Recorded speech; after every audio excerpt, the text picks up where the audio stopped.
नमस्कार, श्रेया कॉर्नरमध्ये तुमच्या सर्वांचे स्वागत। आज आपण मेथीची भाजी ही रेसिपी पाहणार आहोत। मेथीच्या भाजीमध्ये आज आपण शेंगदाण्याचा कूट घालून ही भाजी एकदम रुचकर कशी तयार करायची, तसेच मेथीच्या भाजीमध्ये आयरन, फायबर्स आणि अँटीऑक्सिडंट्स हे भरपूर प्रमाणात असते।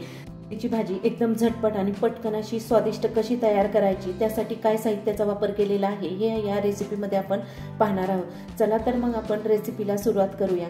या ठिकाणी सुरुवातीला कढई गरम झालेली आहे, त्यामध्ये आपण 2 चमचे तेल घालून घेणार आहोत। तेल चांगले गरम झालेले आहे, त्यानंतर या ठिकाणी आपण हिरव्या मिरच्या 3 घेतलेल्या आहे आणि लसूण आपण 10 घेतलेले आहे। हे आपण अर्धवट टेचून घ्यायचे आहे, म्हणजे या ठिकाणी चमच्याच्या प्रमाणे 1 चमचा हिरवी मिरची टेचून घेतलेली आहे आणि 1 चमचा टेचलेला लसूण घेतलेला आहे आणि हे आपण चांगले परतून घेणार आहोत।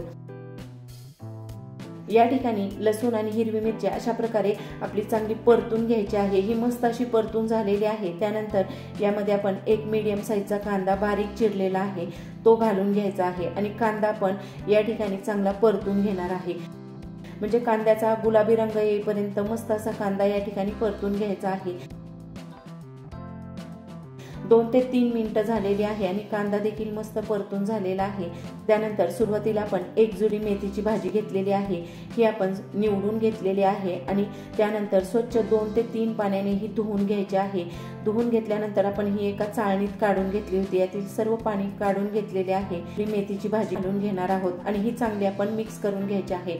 या ठिकाणी भाजी कढईमध्ये घातल्यानंतर तुम्ही पाहू शकता जास्त वाटते, परंतु ही भाजी एका वाफेनंतर एकदम कमी होते, म्हणजे भाजी शिजल्यानंतर क्वांटिटी मध्ये कमी होते। या ठिकाणी आपण भाजी सुरुवातीला थोडी थोडी करून यामध्ये घालून घ्यायची आहे आणि अशा प्रकारे ही चांगली मिक्स करून घ्यायची आहे।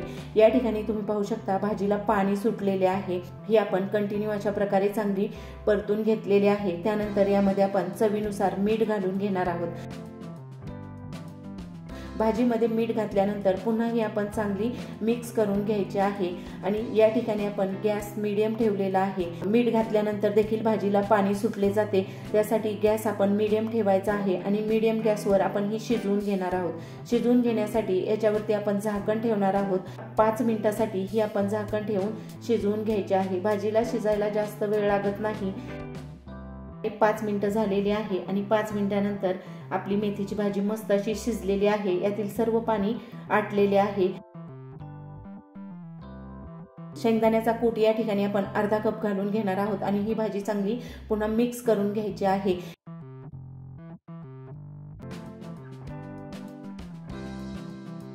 1 मिनिट चांगली परतून घेतलेली आहे आणि परतून घेतल्यानंतर पुन्हा याच्यावरती झाकण ठेवणार आहोत आणि शेंगदाण्याचा कूट भाजीमध्ये चांगला शिजण्यासाठी आपण याच्यावर झाकण ठेवून एक वाफ काढून घेणार आहोत, म्हणजे जास्त वेळ न ठेवता फक्त आपण याच्यावरती झाकण ठेवून अशा प्रकारे एक वाफ काढून घेतलेली आहे। आपली भाजी या ठिकाणी मस्त अशी शिजून तयार झालेली आहे। एकदम मस्त आणि पटकन टेस्टी अशी ही शेंगदाण्याच्या कुटातली मेथीची भाजी आपली तयार झालेली आहे। या ठिकाणी आपण कढईमधून भाजी काढून घेणार आहोत। एकदम मस्त आणि पटकन झटपट अशी ही मेथीची भाजी तयार होती। नेहमी आपण डाळ घालून मेथीची भाजी करतो, परंतु कूट घालून तुम्ही अशा प्रकारे ही मेथीची भाजी नक्की करून पहा। भाजी एकदम सुटसुटीत अशी तयार झालेली आहे, म्हणजे कूट घातल्यामुळे ही भाजी चिकट न होता एकदम मोकळी अशी तयार झालेली आहे। या ठिकाणी ही भाजी आपण सर्व करून घेणार आहोत। त्यासाठी एका प्लेटमध्ये मेथीची भाजी घालून घेणार आहोत। ही भाजी तुम्ही चपाती बरोबर, भाकरी बरोबर, कशा बरोबरही खाऊ शकता। या ठिकाणी आज आपण बाजरीची भाकरी तयार केलेली आहे आणि त्याच्याबरोबर ही आज आपण टेस्ट करणार आहोत। मस्त अशी गरमागरम बाजरीची भाकरी आणि गरमागरम मेथीची भाजी आपण टेस्ट करूया।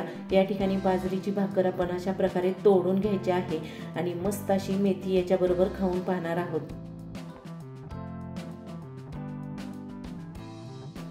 एकदम बाजरीच्या भाकरी बरोबर खायलाही एकदम टेस्टी अशी मेथीची भाजी तयार झालेली आहे।